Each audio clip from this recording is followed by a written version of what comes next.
Hello, everybody. It's me, David, coming to you from Pemetawe Games, right in the heart of Alberta Avenue. So, for those who don't know, I'm the team guide of Pemetawe Together, which is Pemetawe Consulting and Pemetawe Games. Pemetawe Games is where I spent the last 3 years trying to really focus on building a meaningful community space and a place for safe and inclusive community building. And so, this video is about our ask for the community.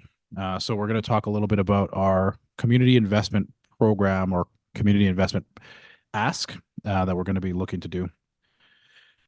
So for those of you who aren't familiar, I'll give you a little bit of rundown of what Pemetawe Together is.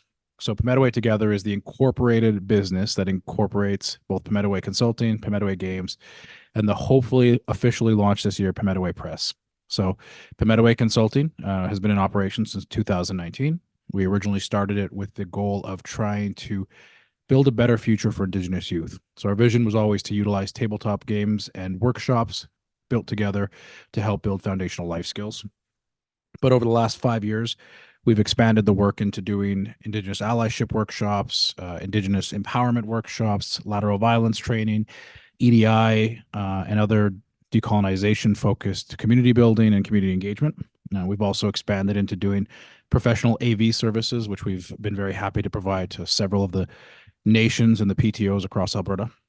Pemetawe Games, of course, is our retail focused community space. We've got a full collection of tabletop board games, role-playing games, and card games, as well as a community play space that we utilize to host all sorts of different themed events, including our queer nights and our other themed game nights.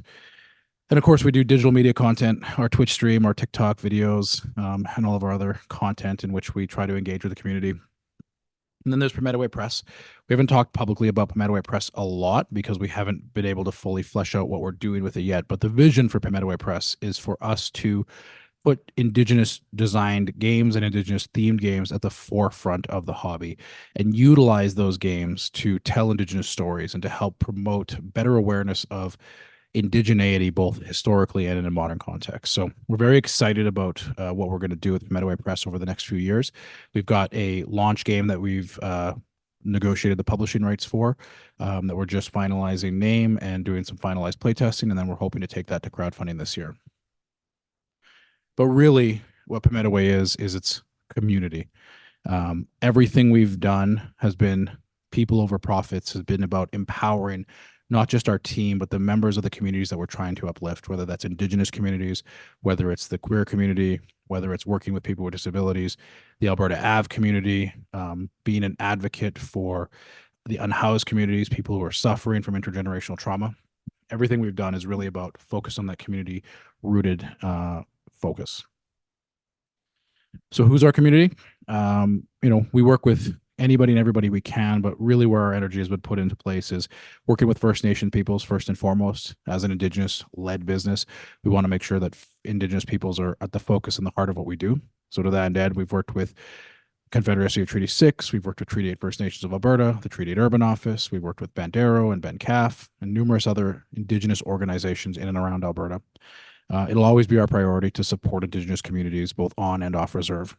But we also really prioritize making a safe and inclusive space for the LGBTQ2S plus community in hosting our queer nights, in promoting and supporting queer themed and queer designed games, and making sure that that community has a safe and inclusive space and has an advocate and an ally in Pemetawe in everything we do.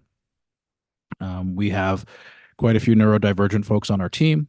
We work with quite a few organizations that support children with autism and other neurodivergent community members. So we want to make sure that we have that mindset whenever we're working with neurodivergent communities. And of course, we've always prioritized building relationships with schools, libraries, and other nonprofit organizations that have that same alignment to a community-minded and a community-serviced approach. And of course, any other marginalized, historically excluded communities and the broader Alberta Avenue community. This is who's important to us. This is who we think about in the work that we do, and this is the focus of where we want to put our energy into. And these are the voices that we want to constantly be uplifting with our consulting work, with the community space, with the game space, and with the publishing space that we're building into. So our team, I'm going to talk a little bit about our team. Pemetawe is really focused on who we involve in the work and who actually helps lead the work. My role is team guide, so I'm the person who's responsible for all of the operational decisions at Pemetawe and responsible for all of the fallout of those decisions. Catherine is our operations manager.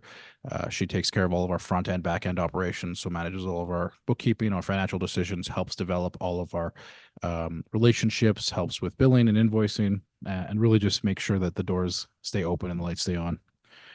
Ethan's our lead AV support and digital media person. He manages all of our TikTok, all of our AV outreach work, does a lot of our video editing, a lot of our production work. Jeff is project management and publishing. So Jeff's really been a one-man show for Pemetawe Publishing and helped lead all of the upcoming work for the game that we're hoping to launch this year, and helps with a lot of organization of all of our community outreach projects. Jenna leads our community engagement and workshop development. She's helped with framing out a bunch of new workshop work that we've taken on, helps with leading all of our community engagement, with facilitation, with note taking, and just keeping us connected with the communities we want to stay connected with. Gunner's one of our part-time staff. We're hoping to transition to full-time this year. He's our retail support as well as managing all of our video editing, helping Ethan with the AV work, and taking on a lot of other odd jobs as needed. Emma does all of our graphic design and community management, designs a lot of our cool t-shirts, our pins, a lot of the visual art you see on our posters. And then there's Chris, who does all of our youth programming and educational outreach. So we have a team of 8 folks. Pemetawe's grown and shrunk over the last 5 years. But I think this is really the key team who's responsible for helping us make sure that we're staying on task and serving the communities we want to serve in the way we want to serve them. And there isn't one person on this list who I think Pemetawe could be as successful as it is without their contributions and without the passion that they bring to the work. So, community investing. That's really what this video is about. Basically, just kind of our formal announcement alongside our social media posts, and hopefully some personalized outreach on looking for community investment. The reality is running a business in 2024 is just as hard as it was in 2020 and 2019. And we have had some very significant challenges. I've bootstrapped this business from the very start. I've self-funded it. I've invested a ton of my own money, time, energy, passion, sleepless nights, and hours. And so we've reached a point where we're at a crossroads. I think Pemetawe continues to grow every week, every month. I think our impact to the community is continuing to grow and be shown. And I think that there's a ton more that we can be doing. But some of that is going to be limited by how we do our work. Our priority is always putting the needs of our community, whether that's our staff, whether that's the communities we work with, whether that's the nonprofit organizations, over profit. It runs through everything, the consulting work, the retail space, as well as the publishing, the forthcoming publishing. And that makes it hard to make a financially lucrative business. We have some residual challenges from COVID-19. Obviously, opening a retail game space, trying to do community outreach in the middle of the COVID-19 pandemic was very challenging. And we made some missteps with partner alignment. We took on some projects that weren't really a great fit for us. We did some formal partnerships that didn't work out the way we had hoped. And so all of this has led to a position where we're looking for ways that we can overcome some past financial barriers. And so we've done some outreach to some venture capitalist firms, some lending organizations, but because we're a service-based and retail business, we don't have a ton of assets, which makes us a poor fit for any traditional lenders. And because we don't focus on exponential financial growth, it makes us a poor fit for traditional investment firms. So we're hoping that by doing an outreach to community-minded investors, to community organizations, and to community individuals that might be interested in aligning with us, we can allow that money to come in from sources of people that do align with our values, that do see the important work that we're doing and want to see us continue to succeed. So we have a specific target goal. I'm not going to get into specific numbers of how much our total is, but essentially what we're looking to use the funds for is basically 4 key things. One, addressing outstanding payables. We've got some significant payables that we need to make sure that we can take care of. That's probably our single biggest threat to continued operation of the business is not having money to take care of those payables. We have a significant amount of outstanding payroll payables as well that we want to make sure we prioritize. Our staff, I think, shares our passion for what we're doing and really cares about the value of the work we do and is carrying a lot of financial weight of being owed money. And I'd like to make that right. That's my number one priority, is taking care of our staff. We want to pay a living wage, which we have been doing when we're able to pay, but getting that caught up is really important to me. Those two things will allow us to stabilize our operations. We have reached a point, especially over the last 6 months, where Pemetawe has been sustainable in terms of the revenue in and our operating expenses. But because of those two legacy issues, our outstanding payables and our outstanding payroll, it's a constant juggling act of we get work, we get sales, we get money coming in, and then we have to balance between current operational financial needs and past financial needs. And so it's a constant juggling act. So if we were able to raise enough funds to take care of these two outstanding financial challenges, our operations going forward would be a lot more unhindered and we'd have a lot less to worry about for future growth. And then, of course, that stabilization would allow us to formally launch Metawe Press, which is going to allow us to make a bigger impact, especially in the tabletop industry, but even more so in representation for Indigenous peoples, for young Indigenous gamers, for non-Indigenous folks who don't see Indigenous people represented in this hobby nearly as much as they should be, and really following in the footsteps of some of the biggest names like Connor Alexander of Coyote and Crow, and some other great Indigenous designers like Will Thompson. So we want to make our mark from a Canadian Indigenous perspective and be able to tell our stories in a way that we can control. So you got a very straightforward investment structure. We're looking for investment increments of $5,000. This would be a loan. This wouldn't be a donation. It's not a shareholder purchase, but it would be a $5,000 increment that can be scaled up depending on people's ability or willingness or desire to contribute, and then paid back over 60 months. So we've got incremental payments starting at the 12-month mark, and then going every 6 months from there. I'm not going to list off all the numbers.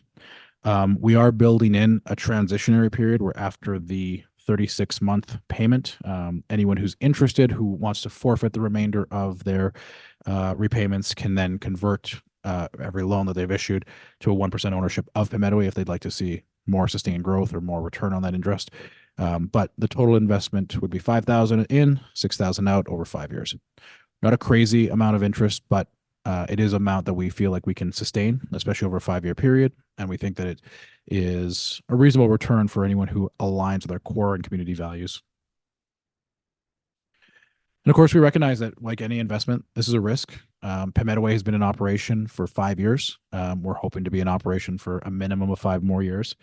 But there is risk. We recognize that. We're going to do our best to honor these payments. We feel that, again, having removed those two big financial liabilities will put us in a position with our forecasted growth, with our current operations, to be able to continue to expand and grow. We have seen consistent growth year over year. We have a bigger presence, not just in the retail industry, but also in the consulting work that we do. And we think that Pemetawe Press has the potential to make a big splash. So we've seen the awareness. People come into our store. People reach out to us about the consulting work. They find us. That word of mouth, that reputation building, the relationship building that we've done has done a lot of work for us to position us over the next 5 years to be able to continue to expand and grow. I'm not anticipating, nor do I want exponential growth. I want to reach a point where we can meet our obligations, pay our staff a fair wage, and just settle into a nice routine where we can continue to serve the communities that we want to serve, continue to engage with the folks that we want to engage with. We also have longstanding partnerships. We have people that have built a long relationship with us, that trust us, that know what we're doing, that align with our core values, which has led us to structured project contracts. We've got a 2-year contract right now that's fairly secure, fairly consistent. We have recurring work with other partners, and I think that we're in a position to continue to expand those partnerships and expand that services and allow us to really secure future growth that'll position us to not only avoid any future challenges that we've had over the last 4 years, but also make sure that we're on top of repaying all these investments back. In addition to the $1,000 in repayment interest for each loan increment, we also have some fun non-financial benefits. I know this isn't going to appeal to every investor, but for us, being part of the community really needs to be the inherent drive here. The interest, the repayment is obviously the financial obligation, but being part of our community is really what we're looking for from investors. So anyone who chooses to invest with us will have a lifetime membership at Pemetawe Games, which gives you 10% discount on all purchases in perpetuity, gives you no fee access to the play space, and gives you some other perks as well. Any games that are published under the Pemetawe Press banner or published by Pemetawe Together will also be gifted for every increment of $5,000 invested. We're going to have a Metawe supporter section of our website where we will highlight all of the contributions from every organization or individual community member to give that recognition in perpetuity. We're designing a special hoodie that we're going to give only to our investors and to our lifetime members. And then we're going to do an annual gathering, supporter update party, just so everyone can kind of have transparency on where we are in the business, what our successes were, what our challenges were, and we'll frame that as a community party, as a celebration, as a gathering, as a bringing together of everyone who believed in Pemetawe enough to help support us. But again, the most important benefit here is that the support of community investors will allow us to continue to serve our community, will continue to allow us to uplift marginalized voices, will continue to allow us to create meaningful impact in areas that we think aren't being impacted enough and that we are uniquely positioned to be able to impact. So that's where we're at. So the ask is, if you are an organization or an individual who feels like you align with the core values of what Pemetawe has to offer and how we're impacting the community, if you'd like to continue to see us do this meaningful work, we're looking for investment in increments of $5,000. Right now, we're just looking for expressions of interest. So you can email us at david@pemetawe.com, david@pemetawe.com, and we can continue the conversation directly. Thank you so much.